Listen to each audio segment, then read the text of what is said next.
कहानी टूटा हुआ घड़ियाला। एक बार एक कदीम दुकान में एक पुराना घड़ियाल रखा था। वो घड़ियाल कभी दुकान की शान हुआ करता था, लेकिन वक्त के साथ उसके कांटे मड़ गए और उसकी सोयां रख गईं। दुकानदार ने नया घड़ियाल खरीद लिया और पुराने को एक कोने में रख दिया। अब वो पुराना घड़ियाल खामोश और उदास रहने लगा।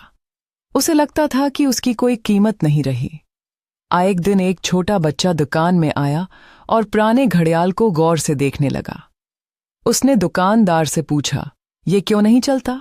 दुकानदार ने हंसते हुए कहा, ये अब किसी काम का नहीं।